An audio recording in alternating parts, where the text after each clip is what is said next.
নমস্কার বন্ধুরা, মানসীর কিচেনে সবাইকে স্বাগত। আজকে আমি আপনাদের সাথে শেয়ার করতে এসেছি রুই মাছের একটি দুর্দান্ত রেসিপি। বাঙালিরা মাছ খেতে খুবই পছন্দ করি, কিন্তু একঘেয়েমি মাছ খেতে রেগুলার ভালো না লাগলে মুখের স্বাদ বদলানোর জন্য একটু এইভাবে বানানো যেতেই পারে, আর এটার স্বাদ হবে অত্যন্ত দুর্দান্ত। দেখুন, এখানে আমি রিং পিস করে নিয়েছি 3টে রুই মাছের দাগার পিস। তো পেটি সহ দাগার পিস নিয়েছি। আপনারা চাইলে কিন্তু আলাদাভাবে পেটিটাকেও রাখতে পারেন, আবার দাগাও রাখতে পারেন। তো যাই হোক, আমি এইভাবেই নিয়েছি। আর আপনারা যে কোনো বড় মাছেই কিন্তু এই রান্নাটি করতে পারেন। আপনারা কাতলা বা যে কোনো বড় মাছে এটা করা যেতে পারে। তো দেখুন, আমি ভালো করে ধুয়ে নিয়েছিলাম, আর এখন লবণ হলুদ মাখিয়ে একটা সাইডে রেখে দিলাম। এবার চলে যাচ্ছি ভাজার জন্য। কিছু মশলা আমি ভেজে নেবো, মাছটা এখন ভাজবো না। দেখুন, তার জন্য নিয়েছি লবঙ্গ, দারচিনি আর কয়েকটা গোলমরিচ, আর নিলাম কয়েক টুকরো আদা আর একটা কোচানো পেঁয়াজকে। এবার নাড়াচাড়া করে নিচ্ছি। আর 5-6 কোয়ার মতো কাজু, গোটা কাজু আমি নিয়েছি। আপনারা যদি ভাঙা কাজু হাতের কাছে থাকে তাহলে ভাঙা কাজুও দিতে পারেন। আর দিয়ে দিলাম 2টো কাঁচা লঙ্কা। এবার নাড়াচাড়া করে একটু ফ্রাই করে নিচ্ছি। আর আমি এখানে সাদা তেলে এটাকে ফ্রাই করেছি, আপনারা চাইলে কিন্তু সর্ষের তেলও করতে পারেন। এবার দেখুন, ওটাকে মিক্সির জারে তুলে নিলাম একটা পেস্ট বানানোর জন্য। আর এখানে ওই কড়াইয়ে আমি দিয়ে দিলাম সর্ষের তেল। সর্ষের তেলটা পরিমাণ মতো দিয়ে দিলাম, যাতে মাছগুলো ভাজা যায়। আর এই তেলে আমি সম্পূর্ণ রান্নাটাকে ফিনিশ করব, তাই একেবারে তেলটা দিয়ে দিলাম। আর এইভাবে একটা পিঠ ভাজা হয়ে গেলে মাছটা আমি উল্টে দিয়ে আরেকটা পিঠও ভেজে নেব। এইভাবে প্রথমে আমি 2টো দিয়েছিলাম মাছকে, 2 পিস মাছ দিয়েছি, আর এরপরে আরেকটা পিসও ভেজে নেব। আর এখানে দেখুন, ওই মশলাটা আমি পেস্ট করে নিয়েছি, আরও একবার এটাকে পেস্ট করব।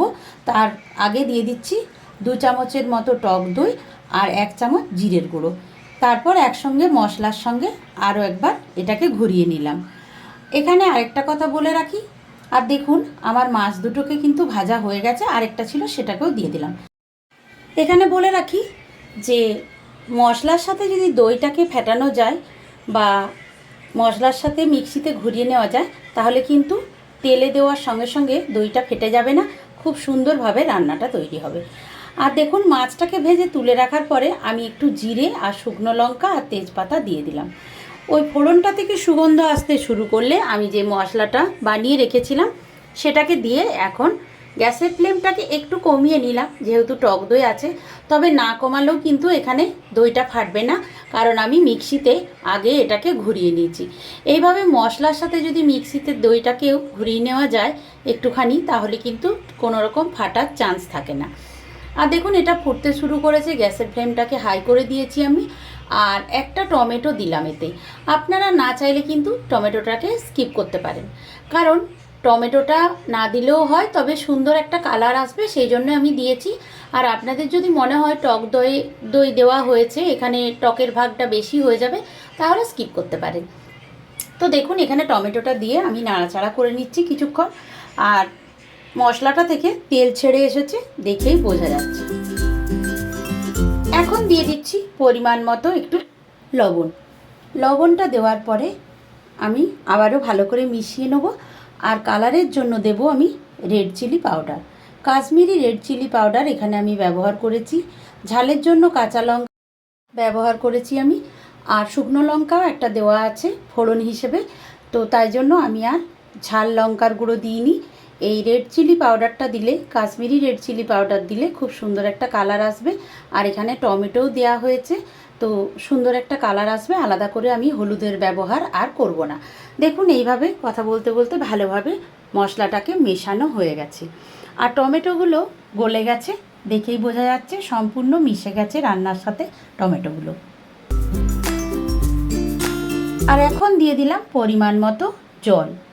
যে পরিমাণ ঝোলটা রাখবেন সেই বুঝেই কিন্তু জলটাকে দিতে হবে। দেখুন, জলটা দিয়ে মশলার সাথে খুব ভালো করে খুন্তি দিয়ে মিশিয়ে নিলাম।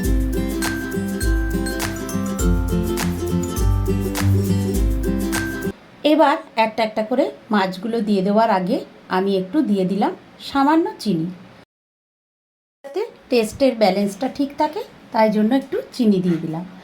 আর চিনিটা দেওয়ার পর আমি খুব ভালোভাবে মিশিয়ে নিলাম। এবার মাছগুলোকে দিয়ে দিতে হবে। দেখুন এখন খুব ভালোভাবে ফুটছে। ফোটার পরে মাছগুলো দিলে মাছগুলো খুব তাড়াতাড়ি নরম হয়ে যায় না, তখন পরিবেশনের সময় কিন্তু ভেঙে যাবে না। তাই আগে ফুটিয়ে নেব ঝোলটা, তারপর কিন্তু আমি মাছগুলোকে দেব ঝোলের মধ্যে। দেখুন আমি এখন মাছগুলোকে দিয়ে দিচ্ছি।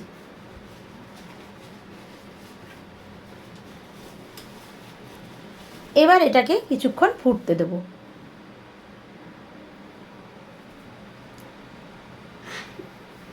এটা ভালোভাবে ফুটে যখন কিছুটা ঘন হয়ে আসবে, তখন আমি দিয়ে দেব সামান্য একটু ধনেপাতা কোচানো।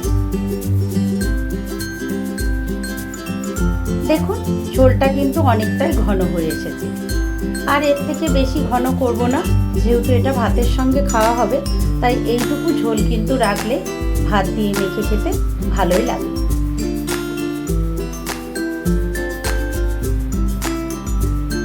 গ্যাসের ফ্লেমটাকে এখন আমি কমিয়ে দিয়েছি, আর এই তেজপাতাগুলোকে তুলে ফেলে দিচ্ছি, কারণ তেজপাতাগুলোর কাজ এখন শেষ হয়ে গেছে, এগুলোকে আর প্রয়োজন নেই। আর সবশেষে দিয়ে দিচ্ছি দেখুন একটু গরম মশলার গুঁড়ো। এটা দিয়ে ভালোভাবে মিশিয়ে নিচ্ছি, সুন্দর একটা ফ্লেভার আসবে। মেশানো হয়ে গেছে। এবার রান্নার শেষের দিকে